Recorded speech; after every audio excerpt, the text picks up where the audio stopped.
Salut tout le monde, on se retrouve aujourd'hui pour un point love. Donc je suis très contente de vous faire cette vidéo parce qu'on va parler d'un sujet très intéressant que je trouve un petit peu tabou, on n'en parle pas beaucoup.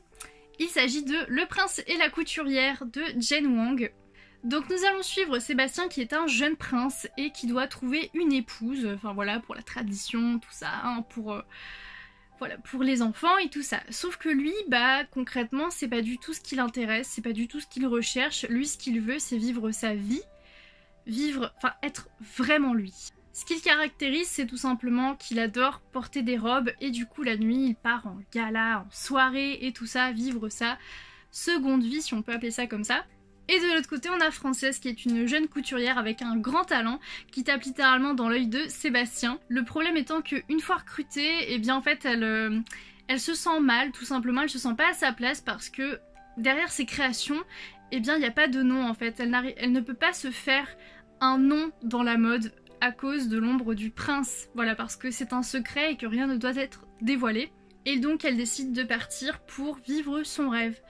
Donc le sujet qui m'amène à faire cette vidéo là, c'est principalement le personnage principal, donc Sébastien le prince qui aime porter des robes. Et moi je vous en parle aujourd'hui parce que je trouve que c'est un livre très intéressant, car c'est la première fois que je vois un personnage principal qui porte des robes.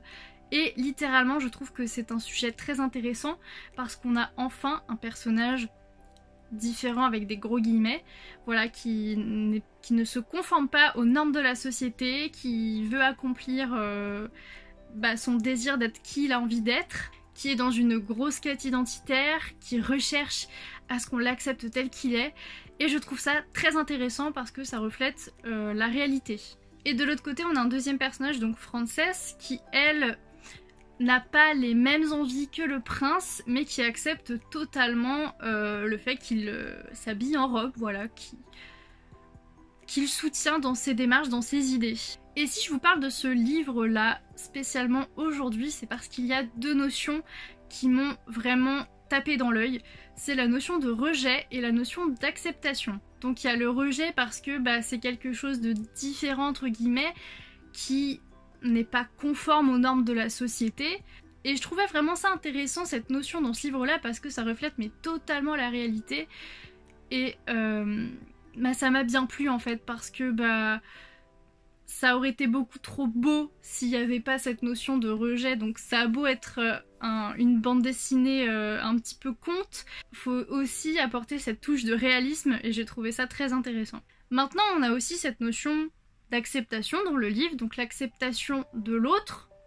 Voilà, j'accepte que l'autre aime faire ceci, j'accepte que l'autre soit cela, soit ceci, aime cela, aime ceci. Et il y a l'inverse aussi, l'acceptation de soi-même.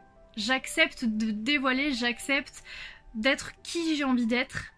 Voilà, donc c'est une grosse quête identitaire de la part du prince dans ce livre-là, et c'est sacrément intéressant parce que tout simplement, ça a beau être un personnage fictif, il y a des personnes comme ça, par exemple, je sais pas moi, dans la rue, qui peuvent aussi aimer s'habiller en robe, et qui peuvent très bien s'identifier à ce livre. Donc non seulement c'est un livre qui parle, selon moi, d'un sujet assez tabou, parce que on n'en parle pas souvent, du moins moi j'en entends pas beaucoup parler, donc ça me fait vraiment plaisir de voir un livre de ce style-là. Et la deuxième chose qui me fait très plaisir, c'est que le livre passe un message incroyable, c'est beau, c'est plein de bienveillance, c'est plein de générosité, enfin c'est magnifique en fait. Je dis ça tout simplement parce qu'en fait, il y a beaucoup d'émotions qui se dégagent de ce livre-là, c'est plein de bons sentiments en fait, et c'est très très beau parce que déjà de 1, ça permet, je trouve, de faire prendre conscience aux lecteurs en fait qui lisent ce livre-là que si une personne est heureuse, si un homme est heureux de s'habiller en robe, c'est comme ça et puis voilà quoi. Et je trouvais ça mais sincèrement très très très beau. Et ensuite je pense aussi que ça peut faire prendre conscience et faire réfléchir que il faut accepter les autres tant qu'ils se sentent bien en fait. Donc voilà, ce qui m'a vraiment touchée dans ce livre-là, jusqu'aux larmes, c'est le message incroyable qui est lancé, qui est dénoncé, crier et je trouve ça très très beau. Donc si vous êtes à la recherche d'un livre qui parle d'un sujet pas très courant en littérature ou pas très courant globalement, bah, je vous conseille vraiment ce livre-là parce qu'il fait vraiment réfléchir, il passe un magnifique message, en plus de ça les illustrations, je sais même plus si je vous ai parlé des illustrations, je ne crois pas, sont très jolies, donc c'est assez simple hein, comme style, les traits, oups, les contours sont assez gros, mais franchement ça donne un charme assez fou au livre. Enfin voilà, c'est magnifique. Moi c'est l'un des plus beaux livres que j'ai dans ma bibliothèque, autant au niveau visuel que pour le contenu, parce que vraiment le sujet me touche incroyablement et j'espère qu'il en sera de même pour vous. En tout cas je vous conseille vraiment de le lire et j'espère que vous passerez un très bon moment. Cette vidéo est terminée, j'espère qu'elle vous aura plu. Salut!